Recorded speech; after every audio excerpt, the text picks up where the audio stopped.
people, it's Ashley, and this is Let's Talk Recovery Houston. Hope everyone's having a great weekend.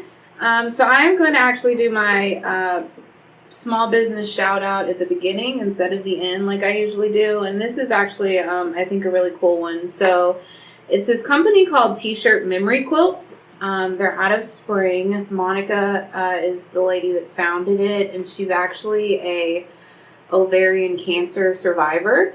And it kind of started as a hobby for her, and it's really cool. Like, if you have t-shirts, you can take them to her, and she makes these really cool quilts out of them.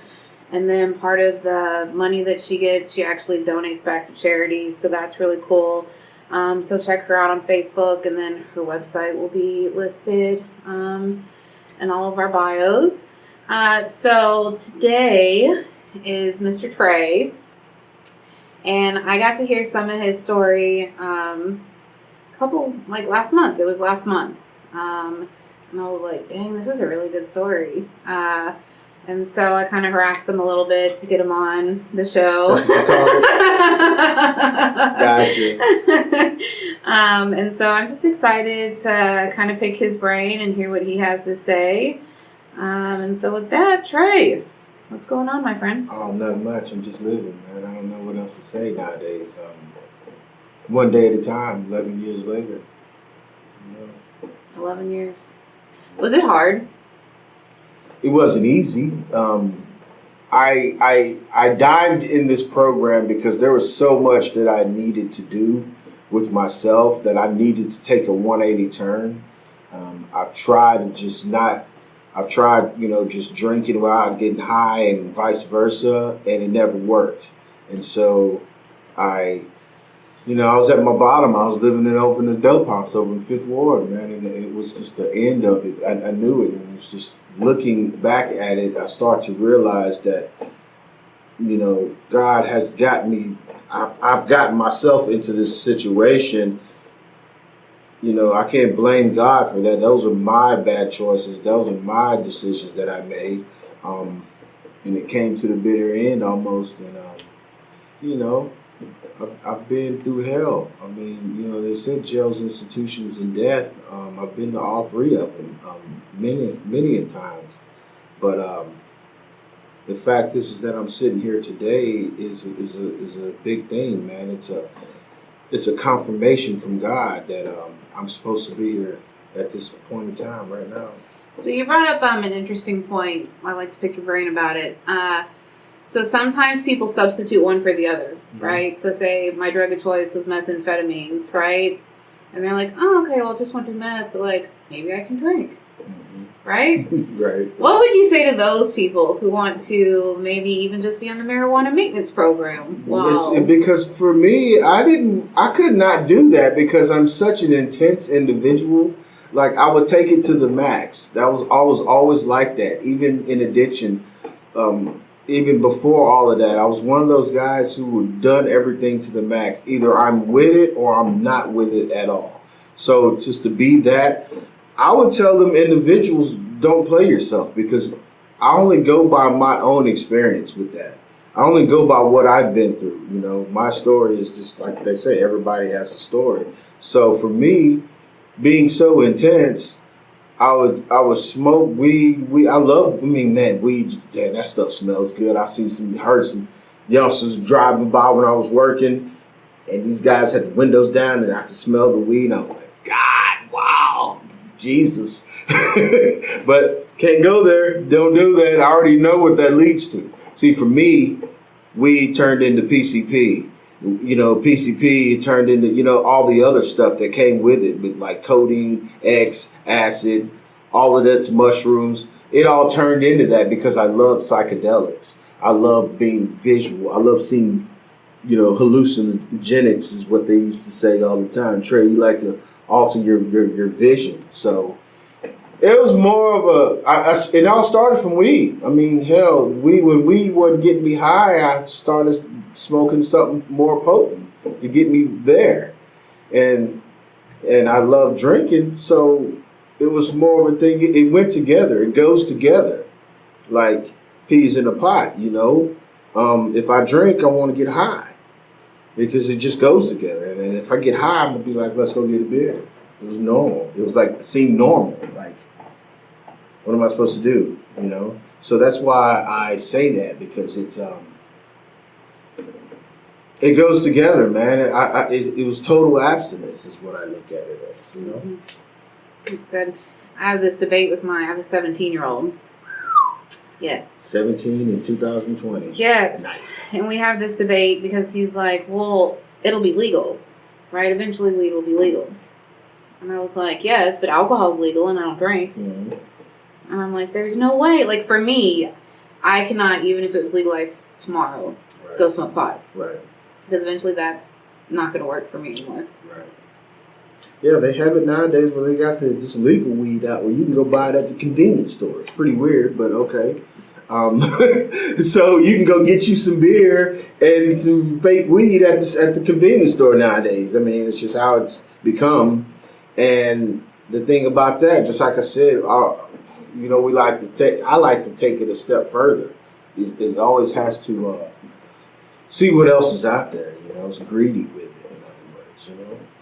So I heard in your story before, what was kind of the point for you where you were like, I can't do this anymore? Because you had, what, 3 DWIs? 4? Well, after that's a miracle in itself that you have a driver's license, right? In the state that well, the thing about that, I don't know if I said that or not, but I got the 4th DWI, and after that, because I ended up running out of the hospital before the cops got there, and so I went on the run for 4 years. So that was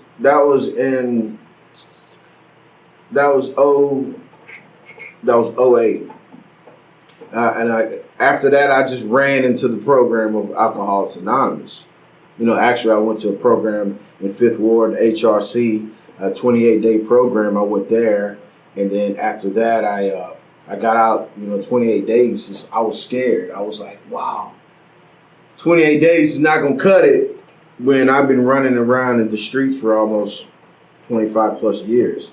So it was either do this or die.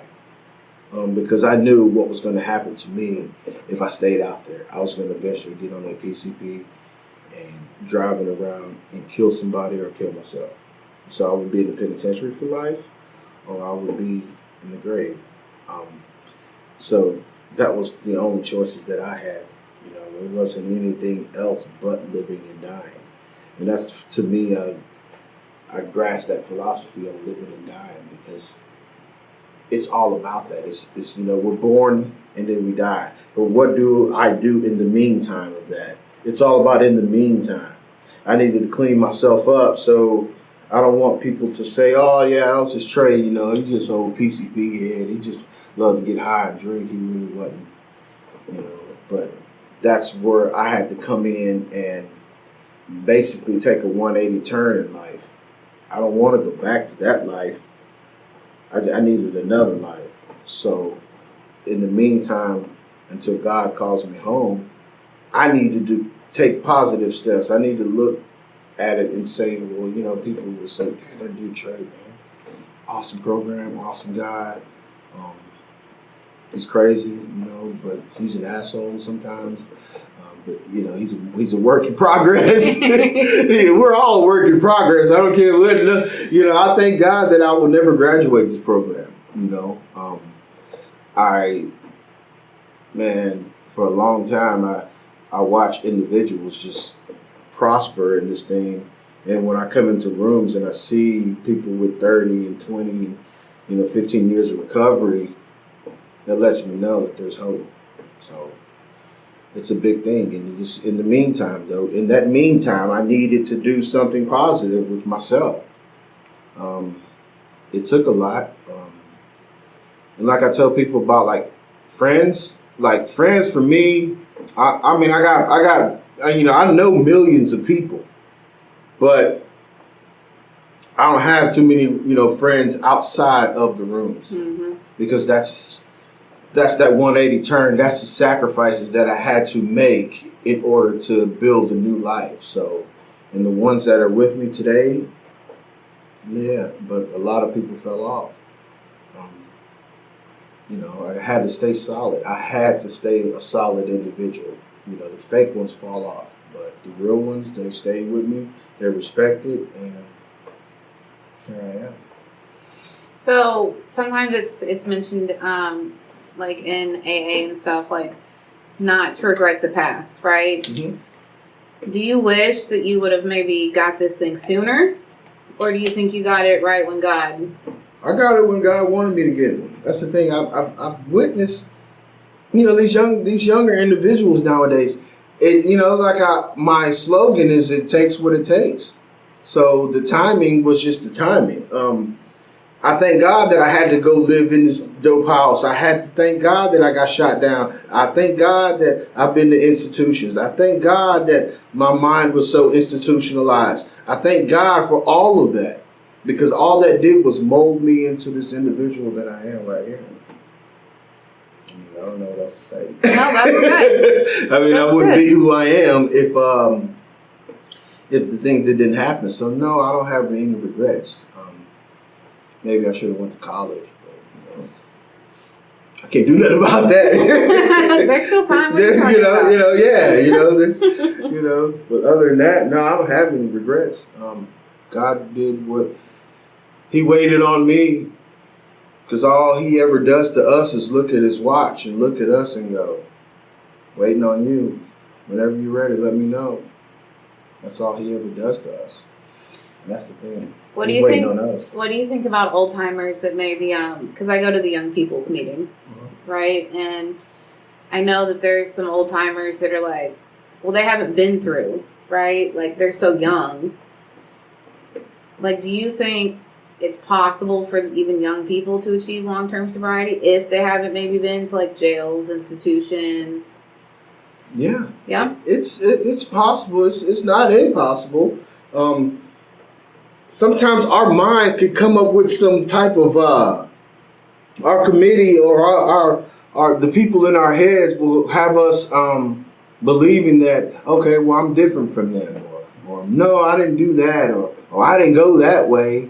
But realistically, they're sitting in the room with me, so obviously there is something in their lives that's wrong with them, that they're sitting in a room of NAACA, AA, whatever. And the fact that people go through whatever they have to go through, but it's ultimately up to them, whatever they want to do with themselves. Because if you don't like who you were, then you need to change it. And it's all about doing what you need to do in order to get your recovery, or make a better person of yourself, or be the mother, or be the man, or to be, whatever, a better individual. So, yeah, I mean, young. It amazes me sometimes to see a 15-year-old in an AA meeting. It's like, wow. Because when I was 15, I didn't care if I was living or dying. I was out here trying to kill myself without actually putting a gun to my head. That's why I used so much and ran the streets and committed robberies and stuff. And it took what it took. Aiden, the first time I took my 17-year-old to the Sunday night meeting, he was like, so these people are all like really sober? And I'm like, yes, they're really sober. And he's like, they don't like smoke pot or anything? I'm like, no, I'm like, they're really sober. They're not here just for the heck of it on a Sunday. Like, they're really sober. And he was just very mind blown that there's actually young people his age that want to get sober. So you said you weren't mad at God. No. So then 2 and 3, were those easy for you? Steps 2 and 3? 2 and 3, yeah, because I like I said, I had to just put it all out there, and so I was like, I'm the individual who will put it out there, and I wasn't worried about the results or what this person thinks or trust issues and all of that stuff. I found out my character defects later on. But no, I wasn't afraid to put it out there, because there's people that come before me who were, telling me and lacing me up that, hey man, it's gonna be, just do what you need to do. Just follow directions and see what happens. Leave pride alone, because pride will get you nowhere. leave the congregation, because that congregation in your mind is going to get together and you're going to come up with this and that. Or, oh no, you're not insane. These people are telling you something that you don't need to do that. You don't need these people, man. You got a job, you got a nice place to live, you got a car. No, you're not insane. Nah, you're good. That's what the committee will come up with. And I have to recognize that, because that's what they told me early on, is that committee will have you back out there. It'll tell you you don't have a disease. So that's about it with that. Yeah. So did you come in through AA or CA? I came in through CA. I was at the ARC program in Washington. They were all about getting a relationship with God. I respected that, okay? But I needed to find out what's wrong with trade.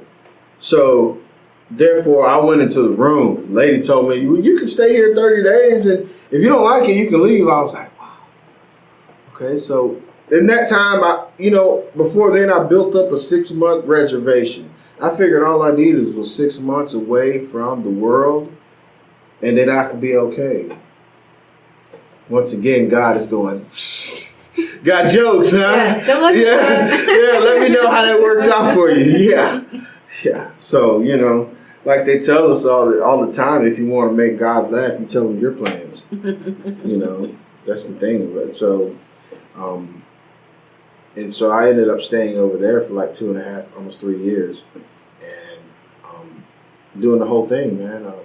My first meeting after 30 days, I didn't run to go see what she was doing or what he was doing or what they were doing or whatever was happening in the world. I ran to a meeting. I went to Right Step, and I was going to Right Step the whole time. That's where it all started for me, because there was a lot of older sobriety in there, and people that would check you at the door, and people when I was too fly for my own good, and just because I looked cool and had a nice, hadn't dressed nice, but this up here was wrecked. They were calling me dressed up trash can back then because I looked cool, but my mind was just terrible. My mind was trash. So I was talking hip, slick, and cool, and thought I knew it all, and I raised my hand. They like, nah, put your hand down, man. Nobody wants what you have. I'm like, damn. Oh, okay, damn. So at the same time, it was all love, though. They told me, open that first book. That's how much you know. That first page of the AA book is what you know. And that's where I knew that I needed to develop a whole new mindset. That's where I knew I needed to develop a 180 turn. Because the fact is that I didn't know shit about living. I didn't know about being a member of society. I prayed for being incarcerated. That's another thing too. That's one of the best reasons that I'm a one-chip wonder. And the fact is that I got tired of starting over. I got tired of getting out of jail and having to start back over, doing good for a little while, then get jammed up, go back to jail, get out of jail, have to start over again. And I'm too damn old to be starting over. And so that's where something else had to happen. And I prayed for it, and I prayed for it, and I prayed for it. And it took what it took for me to get to here. And that's what it's about for me, is living, man. It's a life program for me. I'm as sober as I'm going to be. We talk about life nowadays. Sponsors, just a life coach. That's what I call them, because that's all we talk about. Just better life decisions. And that's just how that went. So then you would agree that recovery is not just about not putting substances in your body. It is changing your thought process, your behaviors, just everything. Yeah. So in that 180 turn, that's where that life, it's a whole nother life. You're looking back and you're thinking, wow, okay, here's another life for me. Blessings start to happen. Things start to happen in our world. We get a car. We get another place to live. We get our parole. we get good relationships with family members. People start to trust us, and people start to want to be around us, and that's just how that looks with me. Because the 12 steps are there. Yeah, it's most of them are drugs and stuff. But as you get down into it and you understand that I need to make better decisions, I practice most of the steps on a regular basis. I do step 10 a lot. There's other things that I do without drugs and drinking with the steps. So that's a major thing, man. Because they got different AAs, they got different anonymouses, they got all kinds of anonymouses, and so that's what they're there for. It's awesome. How's your family been? Was your family supportive when you were trying to get sober? Or were they kind of like, They were like, yeah, we're going to see. We're going to see? Yeah, it was a living amends. Y'all got to understand, a pair of lips can say anything. I mean, a pair of lips can say anything is what they told me. Your mouth is the most dangerous part of your body. And so for that, I had to just keep working because they told me, they said, just work and do whatever you're supposed to do in these rooms, whatever's called upon, you need to do it, do service work, pray, go to meetings, get your big book, get a sponsor, and God will take care of the rest. That's easier said than done early on because I still wanted to figure out some things. We're smart. We're too smart. Well, that's the problem. We're geniuses, but we know we can build a rocket ship. Okay, back when I smoked some weed, I would think up some shit. Well, I could come up with all kinds of shit when I smoke a good blunt. But it's funny. Yeah, I laugh at it now, but it's just. That's how we are, man. We and my family was like, they wanted to see something else. They knew it was the bitter end for me. I have two older brothers. My oldest brother, he's been in and out of the penitentiary for most of his life. Since 1981, he go in and out of jail, in and out of jail, in and out of jail. My older brother was so heavy into crack smoking, it was unreal. And so, it was just a wake up call, man. My mom got tired of, calls from county and jail and putting money on my books and all types of stuff. And then,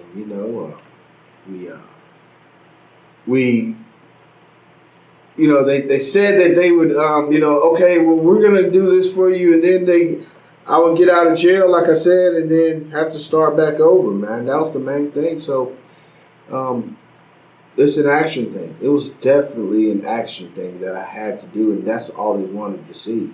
Because if I see somebody that I haven't seen in a long time and I notice something different about that person, I'm going to see it. I'm going to recognize it. So when they see me now, they're people, not only family, but, people that I know.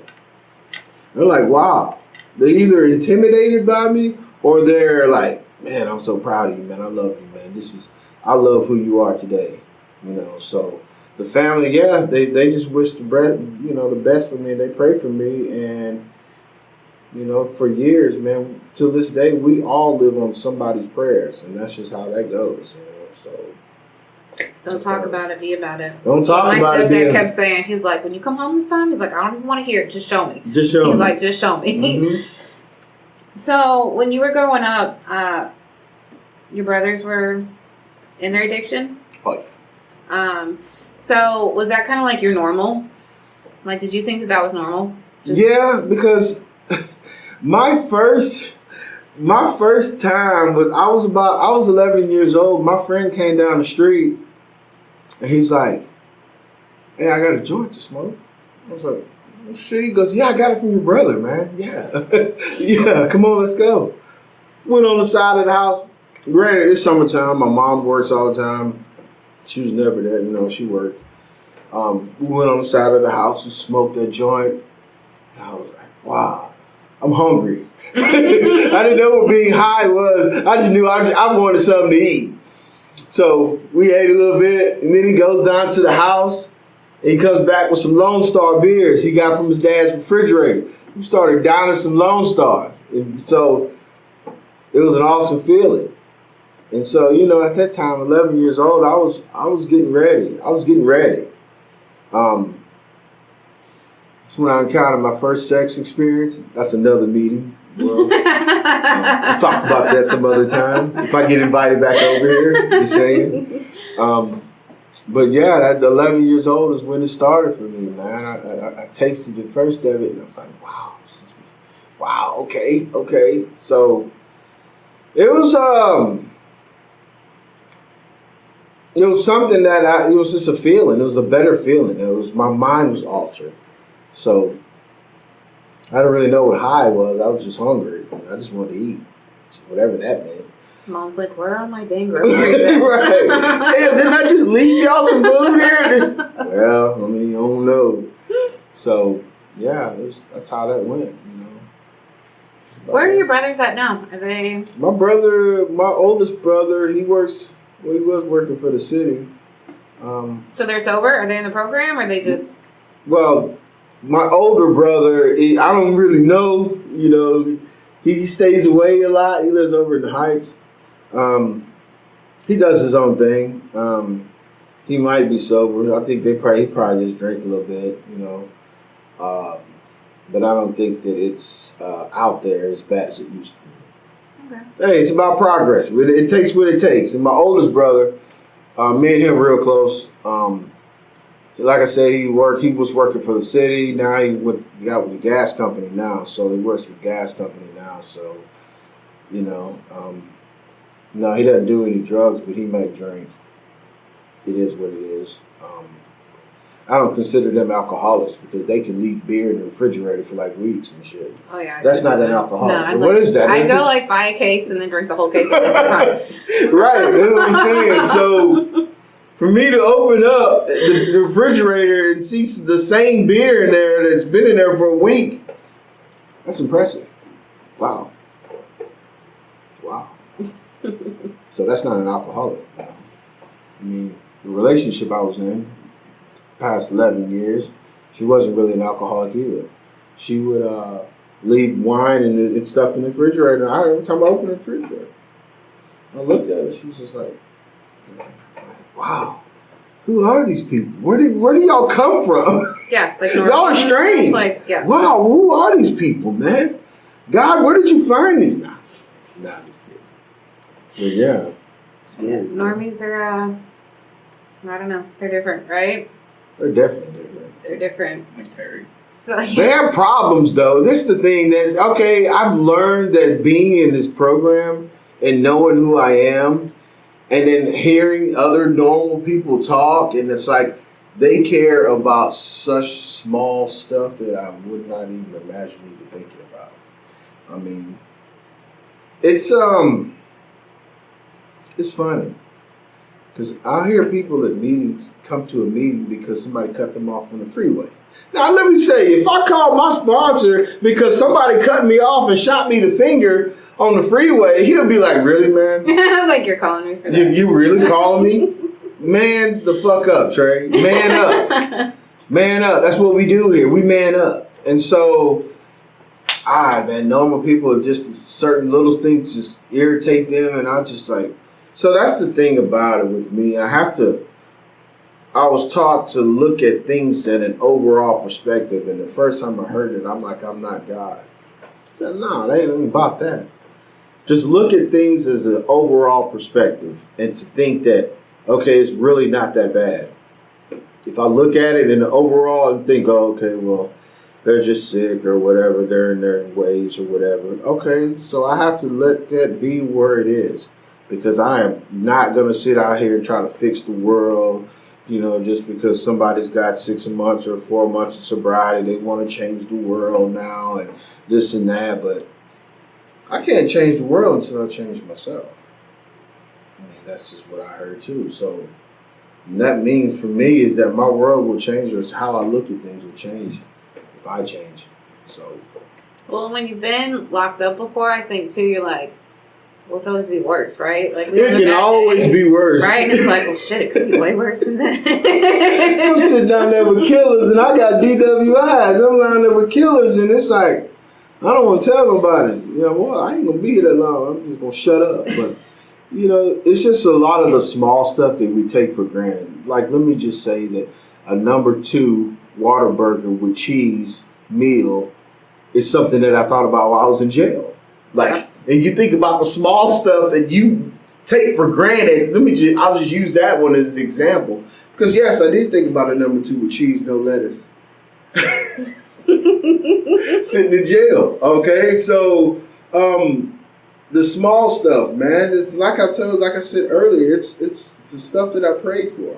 It's being a member of society. Sponsor says that I'm living my dream. And this is my dream, okay, to have a car, have a place to live, have employment, have money coming in, having a credit score, whatever this, they doing that stuff. Hey, I didn't know nothing about no credit. It was all cash, you know what I'm saying? Just being the normal person of society, paying your bills on time, doing that type of stuff. He told me that's your dream. That's what you've been praying for. And I really had to dig deep in myself to understand that that's so real that I couldn't really think of any other way. I mean, it's not about living in a 12-bedroom house with 10 cars or whatever. I don't think I'd want to clean that big of a house.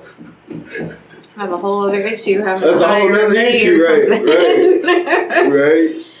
So what do you think, let's talk about COVID for a minute. What do you think COVID's done to the recovery community? Because for a long time, you couldn't go to meetings.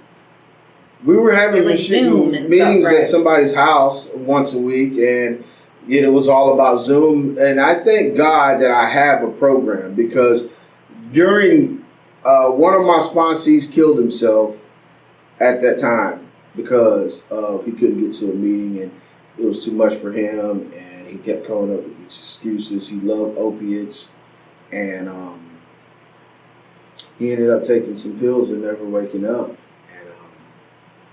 And I got a couple suicide calls, and I thank God that people trust me enough in order, to talk to me about life, because they know that I'm an individual who can, talk them out of it. It's like they want help, but they don't know how to ask for help. And so with the COVID thing, there was a lot of people out there struggling behind that. It was, sometimes if I look at it from an overall perspective, it was actually a blessing, because if people were so caught up in their own world, then the fact is that they sat at home and get on Zoom meetings, and then from Zoom meetings, you can take off and go to a meeting in Canada, NA meetings 24/7, depending on your disease, depending on where you're at in recovery, because there's meetings that are 24/7 on Zoom, and a lot of people it's working for them. So, and I just thank God that I have some type of program, because hell, I wouldn't know how to manage if I ain't had I don't know where I would be at if this COVID thing happened. But you know what? The liquor store, trying to get sober. No, the liquor stores were open though. They were. See, everything else is shut down. Walmart closed at 8 o'clock, but the liquor store is open till 9 now. Mm-hmm. And you can DoorDash and Uber Eats alcohol. Yeah, you can you telling me I can order a bottle of Ciroc? Are you kidding me? I can't go to a meeting, but if I wanted to sit here and feel sorry for myself, I can just DoorDash some margaritas from Chili's to my house. Yeah. Which is crazy. They're going to keep that up. I mean, it's already terrible. I mean, we, Michelle had organized for the people to come to her house and do meetings, and that was cool. There's a couple other people that opened up their homes to people who couldn't really Zoom or had a problem with that. So that was cool, but most of the time we did that, and Zoom. And I just thank God I have to stay plugged in. That's the main goal, is to stay plugged into this deal, because you never know. It's so many of those normal folks out there, quote, quote, or like committing suicide and all of this type of mess, man, what do you do? I mean, that's why it's best to stay plugged in, because this COVID thing and the world panicked. The world was like, wow, I can't do this. It got people out of their normal comfort zone. So, For sure. yeah. Michelle's going to be on the podcast in October. It's weird you said that because she just texted me. Did she? Wow. Me and her were talking earlier. Wow. Yeah. Monday She's going to at come the 7th, next Monday, 6:30. Will you please lead the meeting? You did that. That's all. You did. So that. it's funny. Well, it's a small world, right? Her niece is dating my son, Okay. which is so weird. Because I didn't know that. And Aiden was like, do you know this person? And I was like, yeah, she's in recovery. And he's like, that's my girlfriend's niece. And I'm like, Uh-oh. okay, well, I know a lot of people in recovery. Get over That's what we it. do. That's what we do here, So what's been your favorite part about being sober? We'll do favorite and least favorite. I don't think I have a lease. Well, that's first. Everyone's like my fourth step, my fifth step. No, because I was so confident in this thing, man. It had to work because these guys are sitting and laughing at their own pain, and it's not impossible. What was the question? What's been your favorite thing about being in recovery? The favorite thing about being in recovery is looking at the miracles that happen between individuals. I love to work with somebody and see the light in their eyes, or I get calls all the time about something happening in their lives, and all they think about is something that I would tell them. So they call me and ask me, for advice or something like that. It's just about helping somebody. I love helping people, man.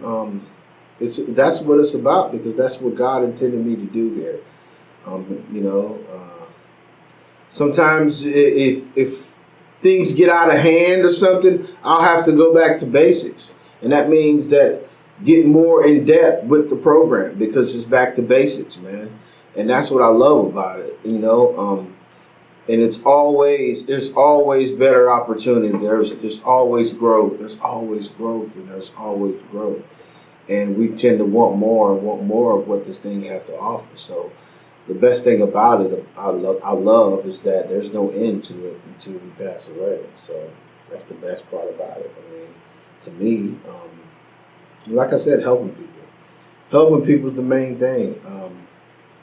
The fact is that a lot of especially my relationship with God, because that's how I'm able to sit in these rooms. That's how I'm able to be the person that I am, is because I built a strong relationship with Him. And sometimes if I think it's okay, I have to run it by another individual, and then I go to God. Because if I go to God, if I think that I'm going to God first, I'm usually going to get the answer that I want to hear. That's my own mind coming up with something that I think that I want to hear. So what I do is I channel through an alcoholic, and then I take it to God. And that's the best thing for it, because I try to live some type of productive life, I try to line my will up the best I can. But, I still I get credit. He gives me some type of credit for trying. So, I don't know. It's just better understanding in life, period. That's what I look at it. Okay. And no least favorite? Nothing. You just like, ugh. Man. Recovery thing. It gets frustrating, because when I hear, individuals passing away, committing suicide, stuff like that, yeah, it hurts. Just the fact that this disease is so cunning and powerful, that this disease doesn't care what color you are, what origin you are, or whatever. It doesn't discriminate, period. It'll take you out. And that's the thing. That's what I hate about it, is this freaking disease out here. And it's so disguising too. It'll play itself in all kinds of forms in our lives, and just it's dangerous. It's definitely dangerous. And there's been a bunch this year. There's been a Mhm. bunch of people this year. So let's talk about sponsorship. Were you nervous when you finally like got the green light to be a sponsor? Were you hesitant, right? He just threw me out to the dogs. Were you just like, yeah, let's do this, let's do it? Well, that's the thing about that is because during that time, I had one sponsor early on. We worked 2-3 years, and then he relapsed. He went back out smoking crack. So, You're like, so shit. the thing about that is I didn't work with guys. I didn't have a sponsor for like 8 months, but I still worked the program. I still went to meetings. I still worked with. I had some couple sponsees that were that lived in the transition home with me until we worked together and stuff like that. So I still had some sponsees. The thing about the sponsor that I have now, he told me, he says, don't put your sponsor on a pedestal, Trey. I said, man, I didn't know anything about this, man. I didn't know any. I thought a sponsor was just, this guy, he walked it and talked it a lot, man. He's like, dude, we're addicts and alcoholics. Don't put us on a pedestal. It's like, man, okay. Reality check. Okay, so at the time, so after that, me and him, we started working. So, we got through our part, and he knew from the work that I put in that I was ready. I was ready because the fact is that whatever you put in is what you get out. So I put in so much work and doing whatever I needed to do to get me right. Because if I can't get right, I can't get you right if I ain't right. That's true. So, and then about that is that I took some guys. Let's see, 3 guys made it. 2 of them passed away.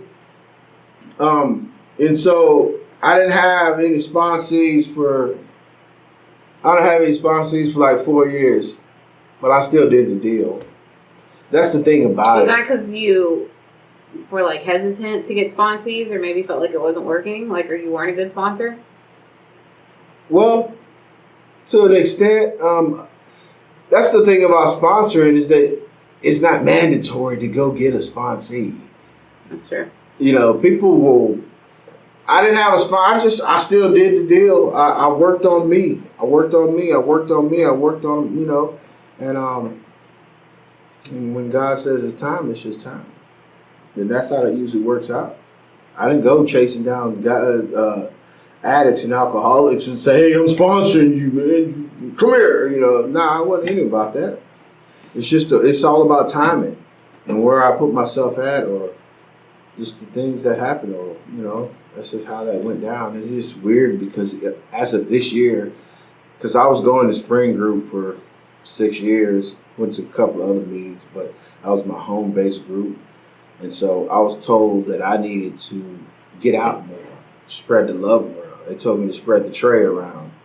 Get around this meeting, spread some tray around. And so... that should go on a t-shirt. Spread some tray around. So, I just, man, after that, I was in January, and I was, I basically had to stay out for years. I lived in the problem, y'all. I went to meetings, and all the problem. I'm a sick guy. I'm this and that and this and that. So they got to a point where that's all they saw was a problem. But until they broke, I got broke down and told that I need to live in the solution. I need to get a good understanding of where I am. I'm a very blessed individual. I've come a long way in this world, and I need to put that out there. And so I started going to other meetings. And hell, I picked up. It seemed like I get a sponsor every week now. But it takes what it takes. It is what it is, and I'm just glad to have a program. I don't know. So what would you tell someone that's maybe struggling right now? Like they're like kind of on the fence about the whole recovery thing. Would you say like get your ass to a meeting, or do you think maybe like treatment, sober house meetings?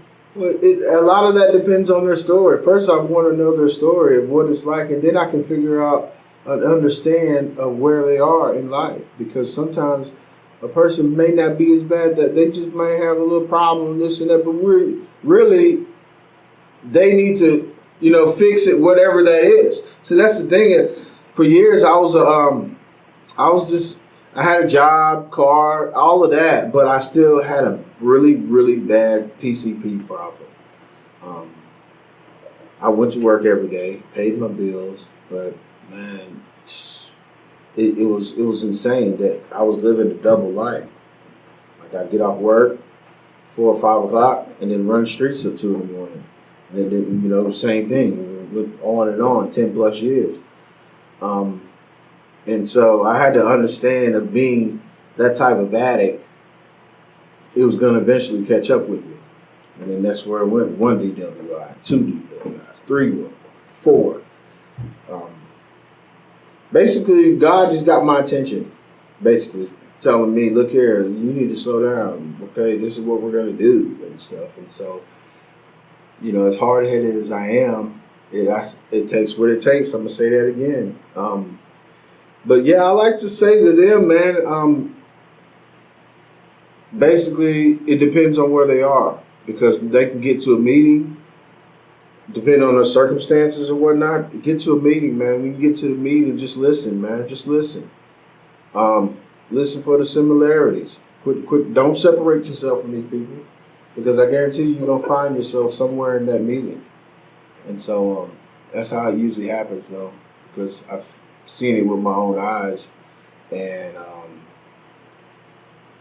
it's getting a sponsor. That comes later on.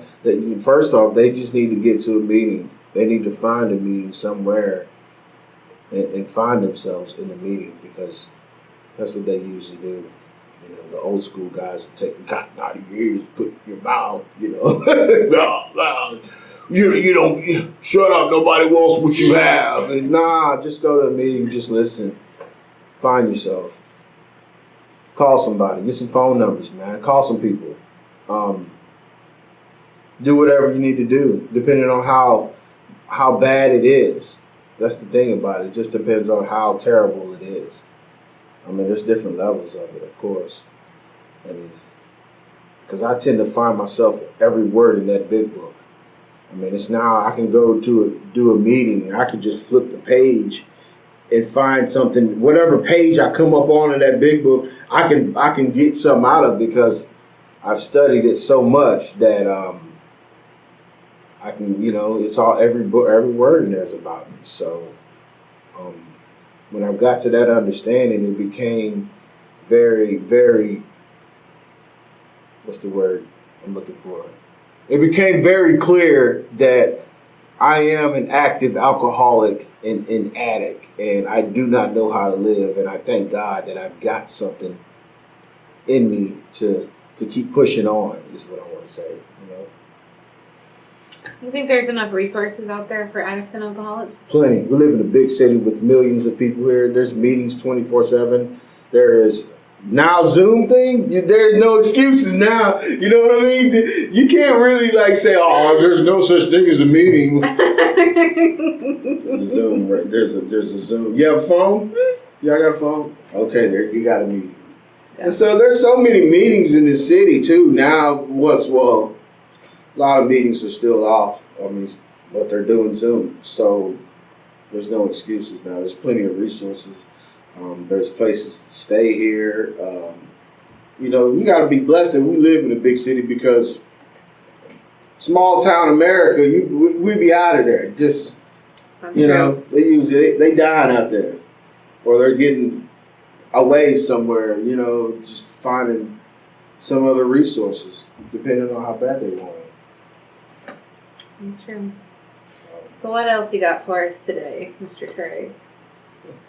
Okay, I got plenty. I just want to say that this program is an awesome deal, man. I mean, I'm so blessed just to keep this thing going. I don't look at life I look at it in a whole different perspective now, and I love that, man. And I love answering the phone when somebody calls that's struggling, because that was me at one point in time. So I got shown how it was, and now I look at individuals as how I used to be. I don't judge anybody. I don't put myself over anybody.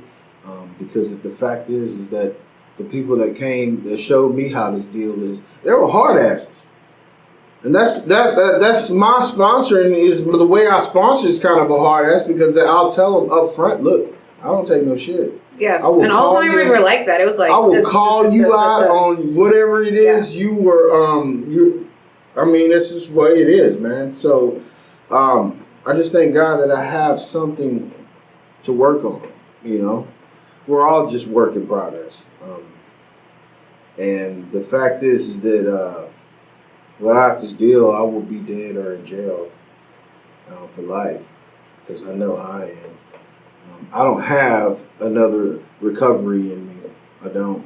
I can go relapse, but I know I won't come back.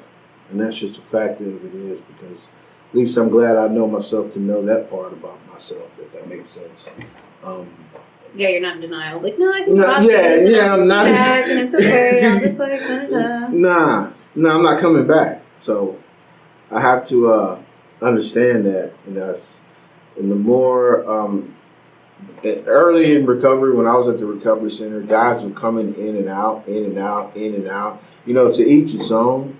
Don't get me wrong, but that motivated me to stay plugged in. People's relapses and stuff like that, it motivated me in some form or fashion. And I really had to understand who I am. Because I can't be walking around with a Bible talking about I'm a child of God, but I got a crack smoking problem. Those individuals were the ones who were coming back in and out, in and out. Like I said, to each its own. But for me, no. So that's why I went to meetings, because I had to find out who I am. And I wouldn't have a relationship with God if it wasn't for the groups. It wasn't for y'all. You know, it wasn't for me just doing whatever I needed to do. Show some humility. Do you think there's people in the rooms that maybe aren't alcoholics, but like the court sent them there, but they're really maybe not alcoholics? Well, if you got a DWI, no, or you got a DUI, you know what I'm saying? Yeah, something wrong with I know you. people that so they relapse, right? But they'll like leave their sober house, walk to the corner store, drink like one beer, and then they're like, oh, and they come back, and I'm like, if I'm gonna go, I'm like not gonna come back for a whole hot minute. Because there's different levels of drinkers, right? The classifications. True, yes. So do you think there's a lot of just like the moderate, mild drinkers? Yeah, they say that in the books. You know what I mean? Compared to like us hardcore alcoholics where it's like, catch me if you can, I don't care about consequences. But you think about it, how it progresses and progresses and progresses. So if I go to the store and get one beer, tomorrow I'm going to go get 2 beers because I made it. Nobody caught me. Nobody found out. So I'm going to go get 2 beers tomorrow. Next thing you know, I'm on a 6-pack. Next thing you know, I'm at the dope house. Next thing you know, I'm homeless. Next thing you know, I'm in jail. That kind of madness. So it's pretty crucial. I mean, yeah, those moderate drinkers, I don't know what that is because the fact I had to, like, I don't know what it's like to go to the store and get a 16-ounce beer and drink it and go home and cook dinner and take a shower and kiss my wife goodnight and go to bed. I didn't know what that's like. Yeah. That's what normal people do, quote, quote. I wasn't that dude. I drink and then next thing you know, I'm going to get some drugs. Next thing you know, I'm at the strip club. Then I look up, it's 5 in the morning. I got to be to work at 6. Those nights. You're like, shit.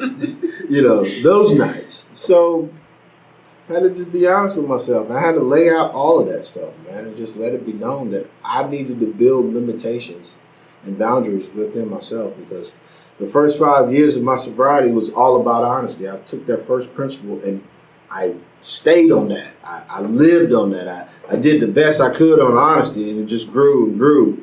And then my second 5 years was integrity. So with integrity, I had to do things better. I had to show appreciation for things. I had to show that what integrity was about. I mean, I get to work 30 minutes early just because. I do extra stuff just because. I do extra things in this program just because, just integrity. And now, if God says the same in my next 5 years, it's about discipline. I needed to build discipline within myself by still doing the deal here. So that's what I like. That's what's up. You want to give any shout outs to anybody? Shout out to the world. This is the crucial point, right? Because if you forget somebody, they're going to be like, what happened? Man, I just want to say shout out to the Spring Group, everybody there. I love y'all. Shout out to everybody at Post Oak. Shout out to everybody at Spring Branch Memorial. All y'all at the Heights groups. Shout out to my sponsor, Walt. Love you, man. If it wasn't for you, I wouldn't be here, man. Love you to my family, to everybody. Maddie, of course, that's unconditional love. I am not forgetting anybody. To everybody that knows me, I love you to death, and that's it, and you know this. My sponsees, y'all better call me. That's all I got. This was fun. Because people always forget, right? And they'll text me and they'll be like, oh, can you add this in like somewhere? Like a shout out to this person. No, you just have to put them in the whole ball right here. All shout outs will go in this section right here. Oh, man. This was fun. I'm happy I convinced you to do this. You convinced me? Yeah. Hey, I don't really know. You just like, yeah. And you seem kind of hesitant when I was talking to you at Post Oak. You're like, how's this going to work? You're like, what? Because somebody asked me at one time, and I was kind of like, what is this? What do you mean, man? What are you talking about? Do I know you, man? No. what are you trying to do, man? No. I don't know. When I looked on the site on Facebook, and I seen everybody that I had been here before, I was like, oh, it's cool. Z and Becca and Nick and a few of those people. So, I mean, y'all all right. Yeah. Well, maybe we'll do a part 2 when we talk about, some other issues. Put you on the spot. Yeah, I might need to pray on that one. I definitely need some prayer. You just do some praying, Because she wants to put that on camera. Jesus. Man. It's a lot of sports steps. Yeah, you want to talk about? No, you don't want to talk about that. Stop it, man. No. So this was super fun. Shout out to Transformations for letting me use the building.